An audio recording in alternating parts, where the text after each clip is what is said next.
ഞാൻ സ്വർഗത്തിൽ നിന്ന് ഒരു ശബ്ദം കേട്ടത്, എഴുതുക, ഇന്ന് മുതൽ കർത്താവിൽ മരിക്കുന്ന മൃതന്മാർ ഭാഗ്യവാന്മാർ.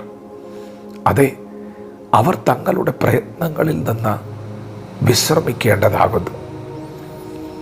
അവരുടെ പ്രവൃത്തി അവരെ പിന്തുടരുന്നു എന്ന് ആത്മാവ് പറയുന്നു. ദൈവത്തിൻ്റെ മാറ്റമില്ലാത്ത വചനം ശ്രദ്ധിക്കുന്ന പ്രിയപ്പെട്ടവരെ, ഇന്നു മുതൽ കർത്താവിൽ മരിക്കുന്ന മൃതന്മാർ ഭാഗ്യവാന്മാർ. യേശുക്രിസ്തുവിനെ സ്വന്തം രക്ഷിതാവും കർത്താവുമായി സ്വീകരിപ്പാൻ നിങ്ങൾക്ക് കഴിഞ്ഞിട്ടുണ്ടെങ്കിൽ നിങ്ങൾ ഭാഗ്യവാനാണ്. യേശുവിനെ അറിയുന്നതാണ് ഈ ഭൂമിയിൽ ഒരു മനുഷ്യന് ലഭിക്കാവുന്നതിൽ ഏറ്റവും വലിയ നിറവ്, സന്തോഷം.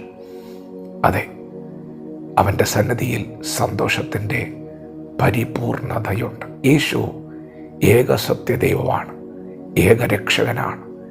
യേശു തന്നെ വഴിയും സത്യവും ജീവനുമാണ്. യേശുവിനെ അറിയുക.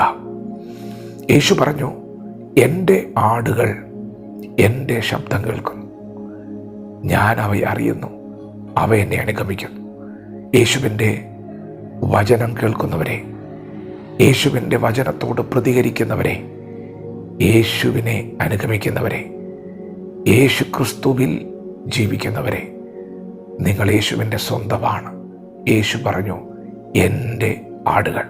അതെ, നിങ്ങളവൻ്റെ സ്വന്തമാണ്.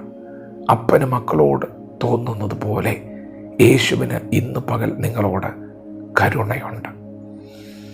യേശുവിനെ അറിയുന്നത് ഭാഗ്യമാണ്.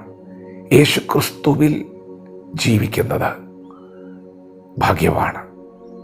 എന്നാൽ പ്രിയപ്പെട്ടവരെ, ഇന്ന് പകൽ നാം കേട്ട വചനം, ഒരുവൻ ക്രിസ്തുവിൽ മരിക്കുന്നു എങ്കിൽ അവൻ ഭാഗ്യവാനാണ്. പ്രിയപ്പെട്ടവരെ, നിങ്ങൾ യേശുവിനെ അറിഞ്ഞ നാൾ മുതൽ ഈ നിമിഷം വരെയും കാത്തു സൂക്ഷിക്കുന്ന വിശ്വാസത്തിൽ, പ്രതികൂലങ്ങളുടെ നടുവിൽ തളർന്നു പോകാതെ, തകർന്നു പോകാതെ നിങ്ങൾ മുറുകെ പിടിച്ചിരിക്കുന്ന ഈ വിശ്വാസത്തിൽ നിങ്ങൾ നിലനിന്നാൽ, നിങ്ങൾ ക്രിസ്തുവിലുള്ള വിശ്വാസത്തിൽ മരിച്ചാൽ നിങ്ങൾ ഭാഗ്യവാന്മാരാണ്. അതെ, അവർ തങ്ങളുടെ പ്രയത്നങ്ങളിൽ നിന്ന് വിശ്രമിക്കേണ്ടതാകുന്നു. അങ്ങനെ ക്രിസ്തുവിൽ മരിക്കുന്നവർക്ക് ഒരു വിശ്രമമുണ്ട്, നിത്യമായ ഒരു വിശ്രമം. പ്രിയപ്പെട്ടവരെ, ഇന്ന് പകൽ നിങ്ങൾ യേശു ക്രിസ്തുവിൽ ജീവിക്കുന്നവരാണ്. സഹോദരന്മാരെ, നിങ്ങൾ ഉറപ്പുള്ളവരും കുലുങ്ങാത്തവരും, നിങ്ങളുടെ പ്രയത്നം കർത്താവിൽ വ്യർത്ഥമല്ല എന്ന് അറിഞ്ഞ് നിങ്ങളുടെ വേലയിൽ വർദ്ധിച്ചു വരുന്നവരുമാകണം.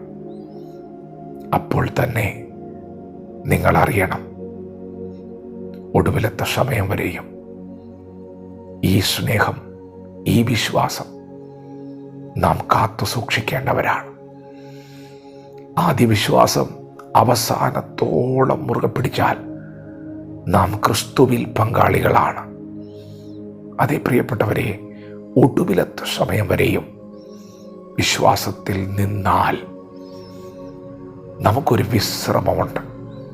യേശുവിനോട് കൂടെ കണ്ണുനീരില്ലാത്ത, ദുഃഖമില്ലാത്ത, മരണമില്ലാത്ത ഒരു വീട്ടിൽ നിത്യമായൊരു വിശ്രമം, ഇന്നത്തെ പ്രയത്നങ്ങളിൽ നിന്നുള്ള വിശ്രമം ദൈവം നമുക്കായി ഒരുക്കിയിട്ടുണ്ട്.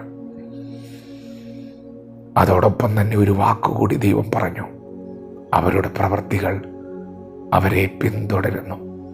അതെ, നിങ്ങൾ യേശു ക്രിസ്തുവിൽ ചെയ്ത പ്രവൃത്തികൾ നിങ്ങളെ പിന്തുടരും. നിങ്ങൾ ദൈവത്തിനു വേണ്ടി ചെയ്തത് സ്വർഗത്തിലൊരു നിക്ഷേപമായിരിക്കും. ദൈവം നിങ്ങൾക്ക് പ്രതിഫലം നൽകി നിങ്ങളെ അനുഗ്രഹിക്കും. പ്രിയപ്പെട്ടവരെ, നിങ്ങളുടെ വിശ്വാസം വിലയേറിയതാണ്. തീയിലൂടെയാണ് ഇന്ന് പകൽ കടന്നു പോകുന്നതെങ്കിലും വിശ്വാസത്തിൻ്റെ പരിശോധന വിലയേറിയതെന്നറിഞ്ഞ് അത് മുറുകെ പിടിക്കുക. തളർന്നു പോകാതെ, തകർന്നു പോകാതെ, പിന്മാറിപ്പോകാതെ വിശ്വാസത്തിന് വേണ്ടി നിൽക്കുക. വിശ്വാസത്തിൻ്റെ ഒടുവിലത്തെ ആത്മരക്ഷ പറഞ്ഞു തീരാത്ത സന്തോഷമാണ്, മഹിമയുള്ള സന്തോഷമാണ്. അതുകൊണ്ട് ഇന്ന് പകൽക്കാലം ക്രിസ്തുവിൽ ജീവിക്കുവാൻ, വിശ്വാസത്തിൽ നിലനിൽക്കുവാൻ പരിശുദ്ധാത്മാവ് നമ്മെ പ്രബോധിപ്പിക്കുന്നു. വചനത്തോട് പ്രതികരിക്കാം. ദൈവം നമ്മെ ഓരോരുത്തരെയും ഈ പകൽ അനുഗ്രഹിക്കുമാറാകട്ടെ. ആമേൻ.